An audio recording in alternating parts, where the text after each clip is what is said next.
Bonjour, je vais vous parler des phénomènes naturels d'érosion et je vais répondre aux questions suivantes. Donc, qu'est-ce que l'érosion?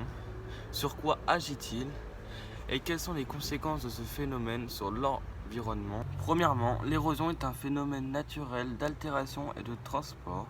Il est avant tout induit par le ruissellement de l'eau et cette eau peut être plus ou moins acide.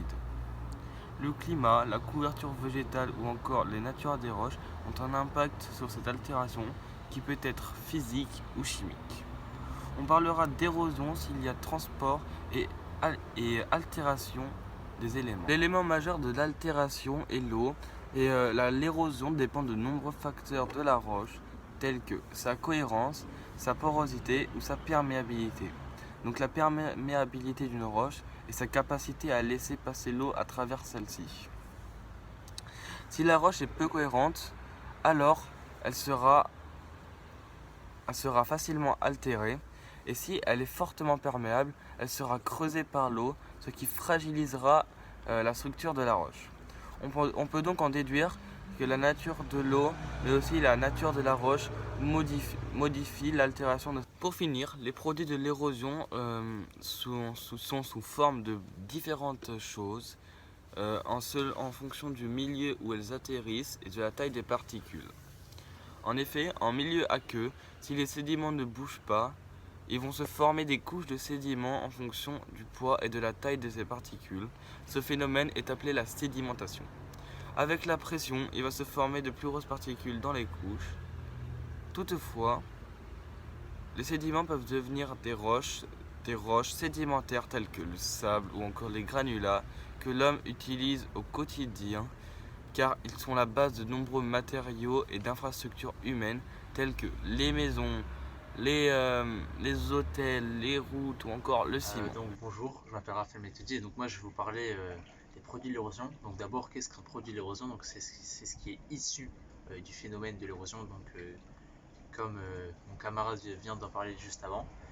Et donc il existe plusieurs produits de l'érosion comme par exemple le sable ou les granulats, et nous on va plus se pencher sur les granulats. Donc maintenant je vais aborder l'utilisation des granulats. Donc on sait que 57% des granulats sont utilisés pour des travaux ferroviaires ou routiers. Donc c'est un pourcentage énorme puisque ça représente plus de la moitié. 19% deviennent du béton prêt à l'emploi, 10% désenrobés, 8% sont utilisés comme béton de chantier et mortier industriel, et 5% servent à des produits en béton et seulement 1% servent pour les ballasts. Donc de plus, les granulats ce sont des éléments très essentiels aux constructions des hommes car par exemple, pour construire ne serait-ce qu'un hôpital ou un seul lycée, 20 000 à 40 000 tonnes de ces éléments sont nécessaires. Mais encore, comme je viens de le dire précédemment, 57% des granulats servent à des travaux routiers ou ferroviaires. Et bah, ça s'explique simplement par le fait que pour construire un seul kilomètre de route, 30 000 tonnes de ces granulats sont requis. Donc maintenant, nous allons parler de là où proviennent ces granulats, et donc en l'occurrence, une carrière. Donc nous allons prendre pour développer un exemple qui se situe près de chez nous, donc la carrière de Gourdon qui se situe sur le site de la Sarrée. Donc cette carrière est grandement utile dans notre région puisqu'elle produit plus ou moins 1 million de tonnes de granulats par an, de quoi la rendre indispensable pour l'économie de la région.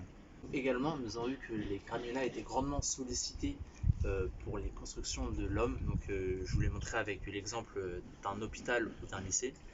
Et donc, cette carrière est capable de fournir les granulats nécessaires pour répondre aux besoins des hommes dans cette région en tout cas.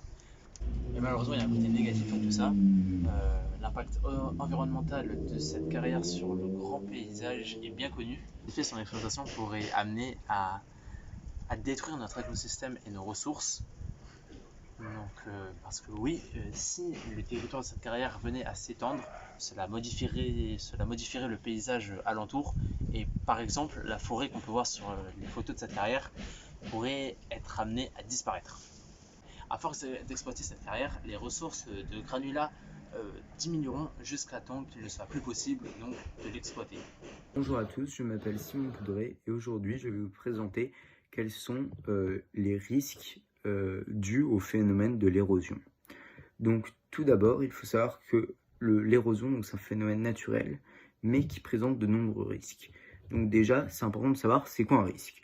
Donc un risque, c'est deux choses combinées.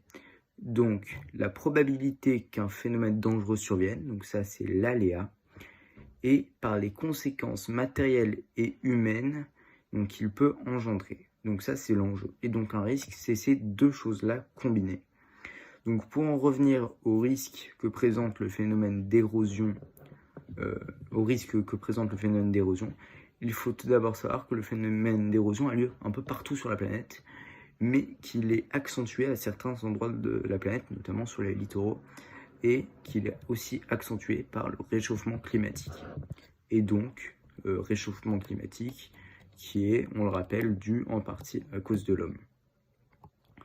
Donc on pourrait citer notamment sur les littoraux, donc le phénomène d'érosion des côtes rocheuses qui est accentué par le réchauffement climatique et qui met directement en danger donc les populations notamment de touristes à cause des éboulements. Et donc chaque année on a des faits divers donc, où des touristes meurent comme ça et accentué par le réchauffement climatique car on le rappelle, le réchauffement climatique grappille chaque année quelques centimètres de littoral et accentue finalement l'érosion de ces sols et donc les éboulements. Donc les glissements de terrain sont aussi notamment un risque et une conséquence majeure de l'érosion des sols et encore ici, il est indirectement accentué par les actions de l'homme. Donc notamment en montagne, dans les glaciers, où la glace fond de plus en plus et de plus en plus vite, ce qui crée des cours d'eau, donc qui fragilise la montagne à cause de l'érosion qui découle de ces cours d'eau, et qui met en danger les populations en contrebas. Donc c'est pour ça que quand vous vous promenez en montagne, on voit souvent des filets de sécurité, donc c'est assez impressionnant parce qu'en général il y a des gros rochers dessus. Et donc ça, c'est à cause de l'érosion des sols, donc qui provoque des glissements de terrain. Et donc ces glissements de terrain empêchent aussi les infrastructures de fonctionner correctement à cause des éboulements rocheux. Donc on pourrait citer notamment les éboulements rocheux de Nantua, donc dans le département de l'Ain en France, où un glissement de terrain avait empêché des trains de circuler pendant de nombreux jours et ces trains notamment approvisionnaient ce village. Donc merci de m'avoir écouté. Donc je vous ai présenté les risques que présente l'érosion.